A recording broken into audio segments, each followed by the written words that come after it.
Good afternoon. నేను ఇప్పుడే భోజనానికి వచ్చాను. టైం 2:30 అయింది. ఈరోజు మా ఇంట్లో స్పెషల్ చాలా రకాలు ఉన్నాయి. చెప్పాలంటే చూసారా, ఆమ్లెట్.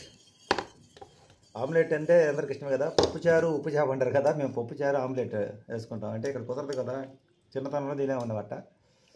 పప్పుచారులకు ఆమ్లెట్ చాలా బాగుంటుంది. పప్పుచారా అని అనాల్సిన అవసరం లేదు, పప్పుచారు అయితే చాలా బాగుంటుంది. దీంట్లో ఊరగాయ పచ్చడి వేసుకుని తిన్నా, నిమ్మదబ్బ వేసుకుని తిన్నా, ఇలా లేకపోతే ఆమ్లెట్ వేసుకుని తిన్నా బాగుంటుంది. ఇంకొక విషయం ఏంటంటే మధ్యాహ్నం పెట్టిన పప్పుచారు సాయంత్రానికి సూపర్గా ఉంటాయి. ఇంకా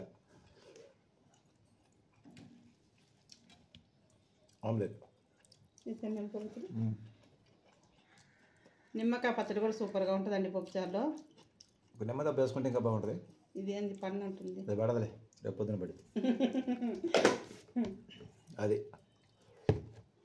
మరి మీ స్పెషల్ ఏంది చెప్పండి కింద కామెంట్లో. మా స్పెషల్ అయితే పప్పుచారు ఆమ్లెట్. ఈరోజు చాలా ఫ్రీగా ఉండే, ఎందుకంటే మనం కలుపు మొక్కలు పీకేసుకుంటా పోవాలి కానీ వాటి గురించి చర్చ చేయకూడదు. ఈరోజు మా లైవ్లో కలుపు మొక్కలన్నీ పీకేసుకుంటూ వెళ్తా వచ్చాం. అందువల్ల చర్చ చేయకపోవడం వల్ల కొంచెం ప్రశాంతంగా ఉన్నాం. అది ఆపేసి.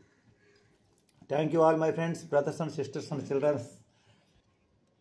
Thank you my all YouTube family, brothers and sisters and childrens అంటే నన్ను బాబాయ్ అనే పిల్లలందరూ మా పిల్లలతో సమానం కాబట్టి చిల్డ్రన్స్ అంటున్నా. అందరూ బాగుండాలి, అందులో మనం ఉండాలి. ఏ పూటకి ఏది ఇస్తే అదే తినాలి భగవంతుడు. పంచపక్ష పరమాణాలు తినేది మనమే, పచ్చడి తినేది మనమే. కానీ తినే ఆహారాన్ని భగవంతుడు ఇచ్చిన ప్రసాదంగా స్వీకరిస్తే ఎంత హ్యాపీగా ఉంటుంది. Okay, thank you.